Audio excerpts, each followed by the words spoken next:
स्वागत है आप सभी का। आपके साथ मैं हूं अपर्णा मौजम। जैसे जैसे यूपी में चुनाव करीब आ रहे हैं, यूपी की सियासत गर्म होती जा रही है। सत्ता और विपक्ष एक दूसरे पर वार और पलटवार का कोई भी मौका नहीं छोड़ रहे हैं। हर मुद्दे पर सियासी दांव चले जा रहे हैं। कल्याण सिंह के नाम पर सड़कों का नाम रखने का फैसला विपक्ष को रास नहीं आ रहा, तो वहीं कल्याण सिंह की अंतिम यात्रा में विपक्षी दलों के नेताओं के शामिल न होने पर साक्षी महाराज पूछ रहे हैं कि क्या एसपी और कांग्रेस को हिंदू वोट नहीं चाहिए। जातिगत जनगणना को लेकर भी सियासी घमासान जारी है। इन तमाम मुद्दों का पूरा विश्लेषण देखिए आज गेम्स ऑफ गद्दी में। तो कल्याण सिंह की अंतिम यात्रा में विपक्ष से शामिल ना होने को लेकर बीजेपी के सांसद साक्षी महाराज ने अखिलेश यादव और सोनिया गांधी पर जमकर निशाना साधा है। साक्षी महाराज ने सवाल किया है कि क्या समाजवादी पार्टी और कांग्रेस को राम भक्तों और हिंदुओं का वोट नहीं चाहिए। साक्षी महाराज ने आरोप लगाया कि तुष्टीकरण की सियासत के लिए विपक्ष सियासी मर्यादा भूल गया है। लेकिन कल्याण साहब इस बात को रिकॉर्ड कर लेना कि मैं गोली नहीं चलाऊंगा, गोली नहीं चलाऊंगा, गोली नहीं चलाऊंगा। यही कल्याण सिंह की पहचान थी, एक राम भक्त, हिंदू हृदय सम्राट, कठोर शासन, पारदर्शी सरकार। भारतीय राजनीति से कल्याण सिंह हमेशा हमेशा के लिए रुखसत हो गए हैं, लेकिन उनके जाने के बाद उत्तर प्रदेश में नई किस्म की सियासत शुरू हो गई है।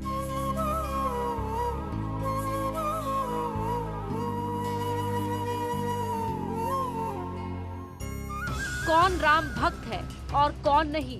सोमवार को जब कल्याण सिंह की अंतिम यात्रा निकली तो उसमें अखिलेश यादव, मुलायम सिंह यादव, सोनिया गांधी, राहुल गांधी और प्रियंका गांधी नहीं दिखी। ये नेता श्रद्धांजलि देने के लिए भी नहीं आए थे। इसी बात को बीजेपी ने हवा दे दी। पहले डिप्टी सीएम केशव मौर्य, सांसद सुब्रत पाठक और अब सांसद साक्षी महाराज इस मामले में 2 कदम आगे निकल गए। कुंभ इतनी भीड़ देकर के मैं अचंभित था, पर सारे के सारे घटनाक्रम में लखनऊ से लेकर अलीगढ़, अलीगढ़ से लेकर के नरौरा बुलंदशहर तक अखिलेश यादव कहीं दिखाई नहीं दिए। कांग्रेस की सोनिया, राहुल गांधी, प्रियंका ये नहीं दिखाई दिए। मुझे लगता है कांग्रेस को, सपा को राम भक्तों का वोट नहीं चाहिए, हिंदुओं का वोट नहीं चाहिए, केवल मुसलमानों का वोट चाहिए। श्रद्धांजलि देना या ना देने का सियासत से क्या वास्ता है। इसको इस तरह से समझा जा सकता है। कल्याण सिंह की पहचान हिंदूवादी नेता के तौर पर थी। उनके मुख्यमंत्री रहते ही अयोध्या से विवादित ढांचा गिरा था। समाजवादी पार्टी और कांग्रेस खुद को सेक्युलर पार्टी के तौर पर प्रमोट करती है, इसलिए उन्हें डर था कि अगर वो कल्याण सिंह को श्रद्धांजलि देने जाते तो उनका मुस्लिम वोट बैंक खिसक सकता था। तो केवल तुष्टीकरण के लिए कि कल्याण सिंह ने मस्जिद तोड़ी थी, इसलिए उनको अंतिम समय में अपने श्रद्धा के सुमन अर्पित करने के लिए अखिलेश भी नहीं जाएंगे, सोनिया के यहां से कोई नहीं जाएगा। आखिरकार ये देश को संदेश क्या देना चाहते हैं? यही ना, हमको तो मुसलमान का वोट चाहिए, राम भक्तों का वोट नहीं चाहिए, हिंदुओं का वोट नहीं चाहिए। आने वाले चुनाव में देश की जनता इसका जवाब देगी। साक्षी महाराज भी उसी बात को दोहरा रहे हैं कि तुष्टीकरण के लिए नेताओं ने श्रद्धांजलि नहीं दी। हालांकि समाजवादी पार्टी ने बीजेपी पर ही डर्टी पॉलिटिक्स के आरोप मढ़ दिए। भारतीय जनता पार्टी भी कमाल की पार्टी है। यही भारतीय जनता पार्टी ने आदरणीय कल्याण सिंह जी को हाशिए पे लाके खड़ा कर दिया था और पार्टी से बाहर का रास्ता दिखा दिया था। तब समाजवादी पार्टी ने उनका साथ दिया था और उनका सम्मान समाज में वापस दिलवाया था। आज हमारे बीच में नहीं है तो भारतीय जनता पार्टी उनका मार्केटिंग इवेंट कर रही है। हम समाजवादी लोग दिल के साथ जुड़ते हैं, भावनाओं के साथ जुड़ते हैं, लेकिन हम भावनाओं के ऊपर में वोट की राजनीति नहीं करते। हालांकि एक सच्चाई ये भी है कि कल्याण सिंह जब बीजेपी से अलग हुए थे तो मुलायम सिंह यादव ने चुनाव में उनकी मदद की थी। 2009 के लोकसभा चुनाव में भी कल्याण सिंह को मुलायम सिंह का समर्थन था। रही बात हिंदुत्व की, तो क्या प्रियंका गांधी और क्या अखिलेश यादव दोनों चुनाव के वक्त मंदिरों में दर्शन करते हुए देखे गए हैं। प्रियंका गांधी अयोध्या, काशी, विंध्याचल जा चुकी हैं और अखिलेश भी। अगर 2022 में राम भक्त और हिंदू हृदय सम्राट का मुद्दा चला तो फिर विपक्ष की खामोशी बीजेपी के लिए फायदेमंद हो सकती है। यूपी में एक बार फिर नाम की सियासत पर घमासान छिड़ गया है। कल्याण सिंह के नाम पर सड़कों के नाम रखे जाने का योगी सरकार का फैसला विपक्ष के गले नहीं उतर रहा। मुद्दा नाम से शुरू होकर विकास तक पहुंच गया है। देखिए कैसे कल्याण मार्ग पर छिड़ गया है सियासी महाभारत।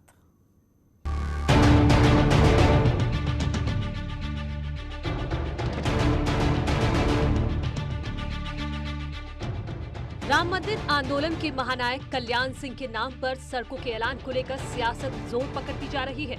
योगी सरकार ने कल्याण सिंह के नाम पर अलीगढ़, एटा, बुलंदशहर, प्रयागराज और अयोध्या में 5 सड़कों का नाम रखने का फैसला क्या किया, विपक्ष की ओर से आरोपों की झड़ी लग गई। समाजवादी पार्टी ने योगी सरकार में हुए विकास पर ही सवाल खड़े कर दिए। अच्छी बात है, आदरणीय कल्याण सिंह जी के नाम से 5 सड़कों का नामकरण कर रही है सरकार। उससे भी अच्छा होता अगर सरकार 5 नई सड़कें बिना गड्ढे वाली अगर उनके नाम से बना देती तो शायद उनको ज्यादा अच्छा लगता। वहीं दूसरी ओर कांग्रेस को कल्याण के नाम सड़कों में सियासी चाल नजर आ रही है।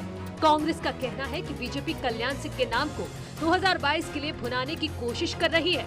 तो वहीं कांग्रेस का आरोप है कि योगी सरकार के पास विकास के नाम पर गिनाने के लिए कुछ नहीं है, इसीलिए नाम बदलने की सियासत की जा रही है। अब 4.5 साल में कुछ भी नहीं है इनके पास बताने को, तब सिर्फ और सिर्फ नाम का सहारा बचा है। अब कल्याण सिंह जी के मरने के बाद उनके नाम को भुनाने की कोशिश है, इसीलिए इस तरीके का एक अख्तियार किया जा रहा है रवैया।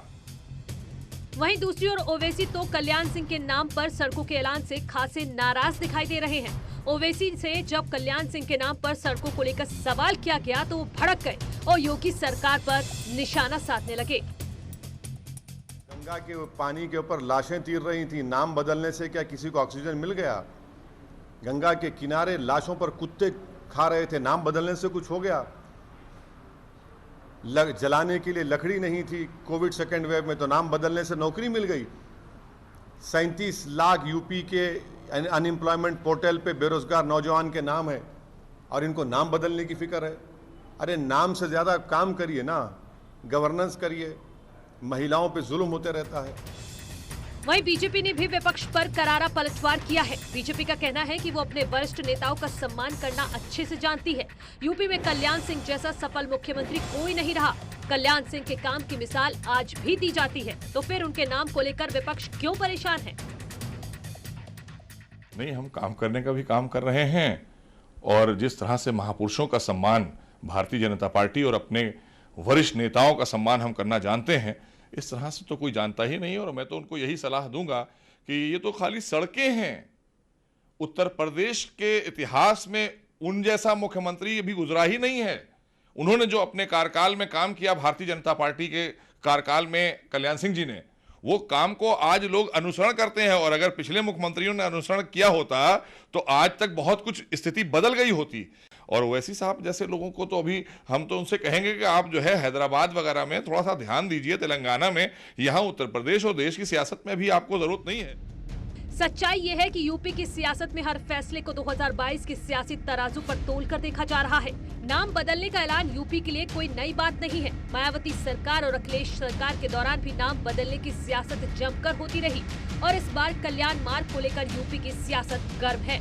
पीएम मोदी, अमित शाह, सीएम योगी समेत बीजेपी के बड़े नेताओं ने जिस सम्मान के साथ कल्याण सिंह को अंतिम विदाई दी, उसे पूरे प्रदेश ने देखा और अब उनके नाम पर छिड़े सियासी महाभारत को भी प्रदेश की जनता देख रही है।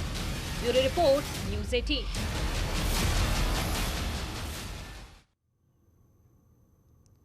पांच जिलों में एक सड़क बनाने का ऐलान किया गया है। इससे पहले कई जिलों का नाम बदलने की मांग उठ चुकी है। अलीगढ़ का नाम हरिगढ़ करने का प्रस्ताव जिला पंचायत में पास हो चुका है। इसके अलावा मैनपुरी का नाम मयन नगर, फिरोजाबाद का नाम चंद्रनगर और मिर्जापुर का नाम विंध्याचल नगर करने की मांग भी उठ चुकी है। इसके अलावा भी कई शहर ऐसे हैं जिनके नाम बदलने की चर्चा लगातार की जा रही है। क्या जातिगत जनगणना 2022 के रण में बड़ा मुद्दा होने जा रहा है? विधानसभा चुनाव से ठीक पहले एक बार फिर जातिगत जनगणना का मुद्दा गरमा गया है। हर पार्टी इस मुद्दे पर सियासी नफे नुकसान के मुताबिक बयानबाजी कर रही है।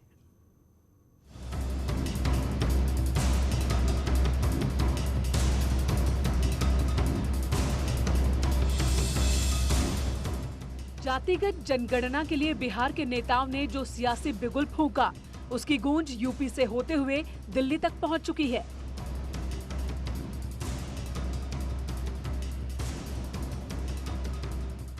जातिगत जनगणना की मांग बीजेपी के खेमे से भी उठी है।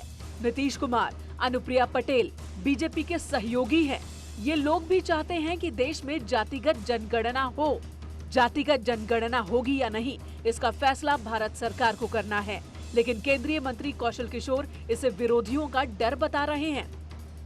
ये लोग जानबूझ करके, इनके पास कोई मुद्दा नहीं है, कुछ बचा नहीं, क्योंकि बिजली का कनेक्शन हमारी सरकार ने मुफ्त में लोगों को दे दिया। लोगों को जहां 8 घंटे बिजली सपा बसपा कांग्रेस की सरकार मिलती थी, अब ग्रामीण क्षेत्र में 18 घंटे और शहरी क्षेत्र में 24 घंटे बिजली मिलने लगी। हार का डर है क्या विपक्ष को? विपक्ष के पास ऑलरेडी विपक्ष हारा हुआ है पहले से, और जो सीटें बची हैं उनको बचाने के लिए जो है विपक्ष संघर्ष कर रहा है कि इसमें से भी कुछ सीटें बचेंगी कि ये भी सीटें भाजपा के खाते में जाएंगी। इसलिए वो डर रहे हैं, इसलिए जो है बीजेपी पर और हमारी सरकार पे बेवजह का हमला कर रहे हैं, बेबुनियाद आरोप लगा रहे हैं। मनमोहन सिंह सरकार ने जातिगत जनगणना करवाई थी, लेकिन उसकी रिपोर्ट 2015 में आई।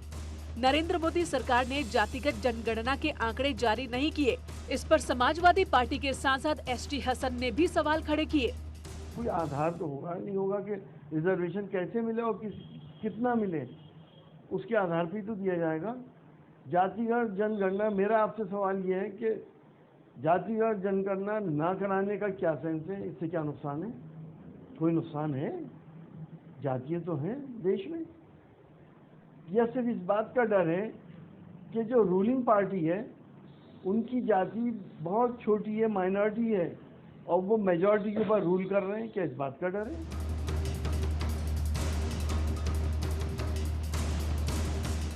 जातिगत जनगणना के सहारे देश में नई सियासी बिसात बिछ रही है।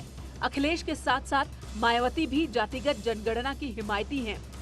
9 अगस्त को मायावती ने ट्वीट करके कहा था कि देश में ओबीसी समुदाय की जनगणना की मांग बीएसपी शुरू से करती रही है और अभी भी यही मांग है। जातिगत जनगणना को लेकर बीजेपी अगर कोई सकारात्मक कदम उठाती है तो बीएसपी संसद के अंदर और बाहर दोनों जगह इसका समर्थन करेगी। दरअसल उत्तर प्रदेश की सियासत में ओबीसी निर्णायक भूमिका में है। मंडल कमीशन के बाद ओबीसी और दलितों के इर्द गिर्द सूबे की राजनीति सिमटी हुई है। यूपी में पिछड़े वर्ग की आबादी करीब 39%, जिसमें यादव 10%, कुर्मी कुशवाहा सैतवार 12%, जाट 3%, मल्लाह 5%, विश्वकर्मा 2% और अन्य पिछड़ी जातियों की तादाद 7% है। इसके अलावा प्रदेश में अनुसूचित जाति 25% और मुस्लिम आबादी 18% है। इन्हीं वोटों के सहारे सूबे की सत्ता तय होती है। इसलिए चुनाव से पहले जातिगत जनगणना का कार्ड कई लिहाज से अहम है।